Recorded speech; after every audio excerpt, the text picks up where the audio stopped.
नमस्कार, जय माता दी। मैं हूं आपके अपने लाइफ डिजाइनर जीतू आचार्य। फागुन अमावस्या बहुत उत्तम अमावस्या होती है और साथ के साथ ये अमावस्या जो है शिवरात्रि के दूसरे दिन पड़ रही है। इनफैक्ट ये कहें कि उसी दिन ही शिवरात्रि समाप्त हो रही है और उसी दिन ही अमावस्या का योग बन रहा है।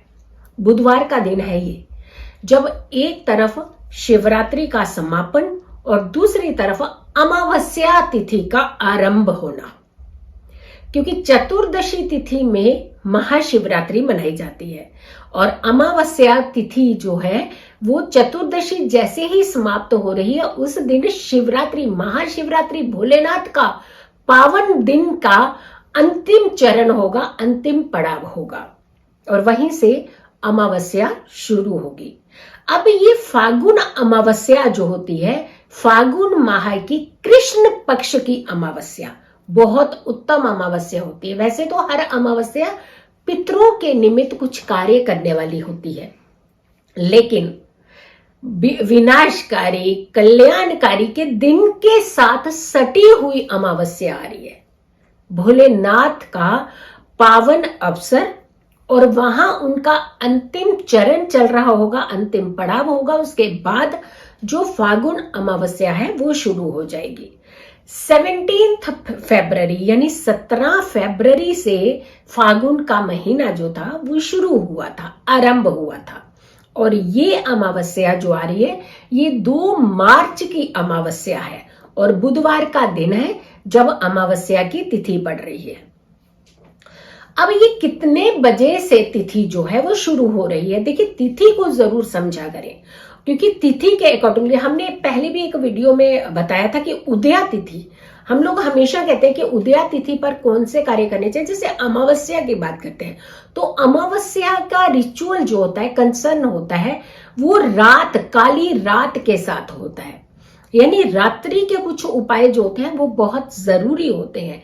लेकिन वहीं अगर के दूसरा पहलू चलते हैं कि दान की प्रक्रिया, जैसे कुछ चीजें आपको डोनेट करनी है, पितरों के लिए कुछ पिंडदान की क्रियाएं करनी है, या फिर नॉर्मली आपको अन्न दान करना है, यानी किसी तरीके का भी दान करना है, तो वहां अमावस्या दिन में तिथि होना जरूरी होता है।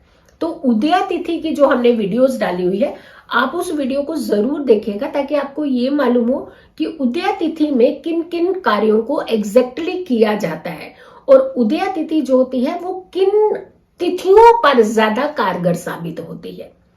तो ये चीज तो आप उसमें उस वीडियो के माध्यम से जो है वो देख सकते हैं। 1 मार्च महाशिवरात्रि का पर्व है और 1 मार्च मंगलवार का दिन है जब महाशिवरात्रि है। अब ये जो अमावस्या है ये कब शुरू होगी?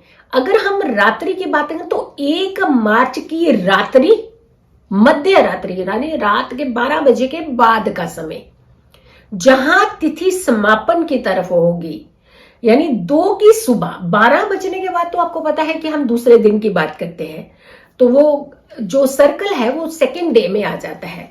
तो 1 की रात्रि, मध्य रात्रि, वो 2 की अर्ली मॉर्निंग सुबह होगी, वो 1:01 का समय होगा, जहां चतुर्दशी, जहां शिवरात्रि, महाशिवरात्रि का समापन होगा, वहां से जो अमावस्या तिथि है वो शुरू होगी। और ये तिथि 2 तारीख की सुबह 1:01 से शुरू होकर के 2 तारीख की रात को ही समापन हो जाएगा। यानी पूरा दिन, जब उदया थी तब भी आपको अमावस्या तिथि मिल रही है, जब रात्रि की बात आती है कि रात्रि के कुछ उपाय करने की बात आती है तब भी आपको अमावस्या तिथि मिल रही है। और 2 की ही रात्रि, 2 मार्च को ही ये तिथि जो रात को 11:03 यानी 23:03 ये नाइट का, इस समय ये तिथि जो है वो समापन की तरफ होगी, यानी समाप्ति होगी अमावस्या तिथि की। तो अगर दिन के कार्य करने हैं, चाहे आपको कर्मकांड करने हैं, जो भी पितरों के निमित्त दान करने हैं, जो स्नान का खास करके महत्व होता है, अमावस्या में कहा जाता है कि जल में गंगा जल मिला करके स्नान करना चाहिए। वैसे तो बहुत पवित्र नदियों में लोग जाकर के स्नान करते हैं, और फागुन की अमावस्या तो बहुत उत्तम अमावस्या भी होती है, और शिवरात्रि के साथ जुड़ती हुई अमावस्या आई है।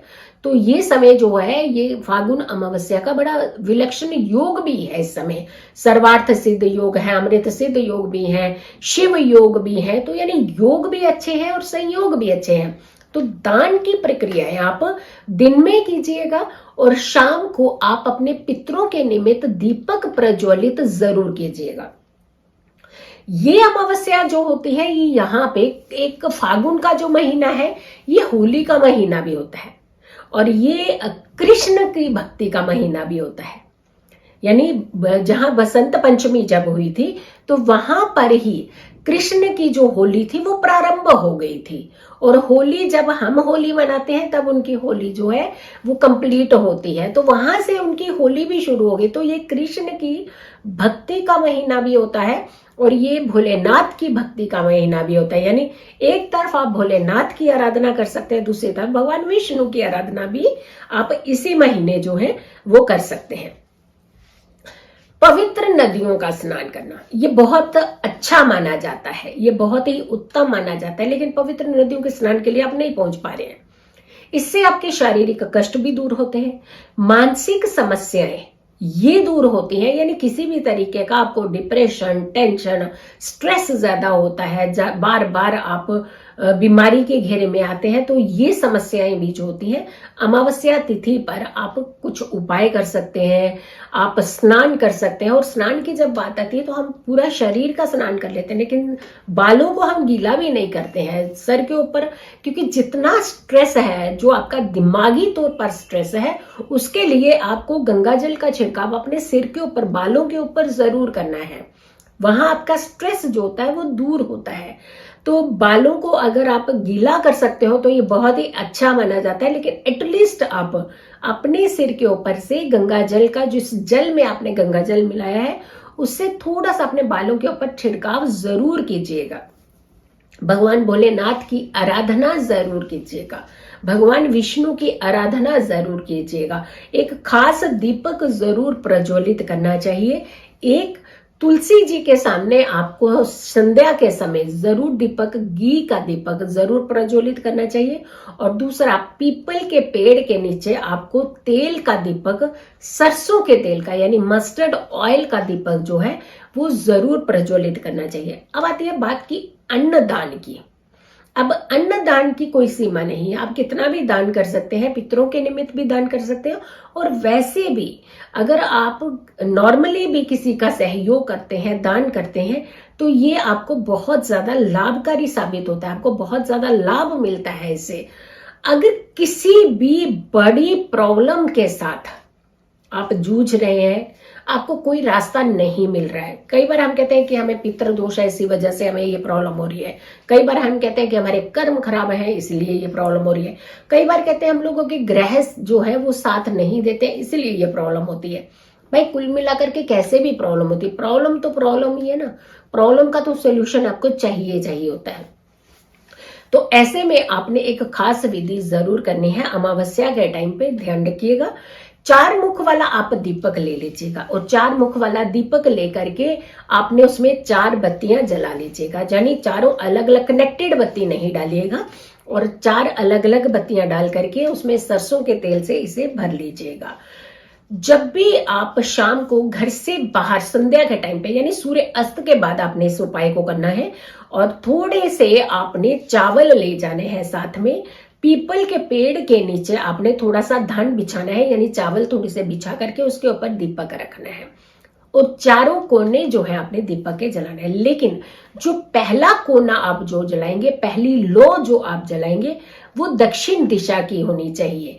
ध्यान रखिएगा, दक्षिण दिशा का आपने पहले सबसे पहला दीपक जो जलाना है, और उसके बाद आपने क्लॉकवाइज दीपक जलाने हैं, एंटी क्लॉक नहीं, यानी उल्टा मारते हैं ना जैसे हम लोग, वैसा नहीं, क्लॉकवाइज आपने दीपक सारे प्रज्वलित करना है, और प्रणाम करना है, अपने पितरों को प्रणाम करना है। कि अगर मेरे से किसी भी तरीके की कोई भूल चूक हुई है तो आप प्लीज हमें क्षमा करें और हमारे जितने भी रास्ते ब्लॉक हैं उन्हें खोलें। प्रयास कीजिए कि हमें जिंदगी में कोई भी कष्ट ना हो। और ये क्षमा याचना जो होती है ना, ये बहुत ही अच्छी मानी जाती है अमावस्या के टाइम पर। और ये ध्यान रखिएगा, ये चीजें आपने खास करके ध्यान रखना है। लेकिन मेरी एक दूसरी वीडियो आ रही है जिसमें प्रिकॉशंस बहुत ज्यादा जरूरी होते हैं। प्रिकॉशंस बेस्ट मेडिसिन होती हैं, वो जरूर आप देखिएगा कि आपको किस तरीके की प्रिकॉशंस खास करके लेने की जरूरत है कि हमारे पास समस्या आए ही ना। तो अगर आप लोगों ने अभी तक मेरे चैनल को सब्सक्राइब नहीं किया है, ये दीपक, हाँ एक चीज का ध्यान रखिए कि दीपक प्रज्वलित करके जब आप घर की तरफ आ रहे हैं तो पीछे मुड़ करके ना देखिए, सीधा घर की तरफ आ जाइएगा। और यकीन मानिए आपको स्ट्रेस भी दूर हो जाएगा, आपके हर्डल्स भी रिमूव हो जाएंगे। अगर आप लोगों ने अभी तक मेरे चैनल को सब्सक्राइब नहीं किया है तो जरूर कीजिएगा। वीडियो ज्यादा से ज्यादा लोगों तक जरूर पहुंचाइएगा। जितने व्हाट्सएप ग्रुप है सब तक ये लिंक जरूर शेयर कीजिएगा। मेरी आने वाली वीडियो का आप इंतजार करें। तब तक के लिए नमस्कार।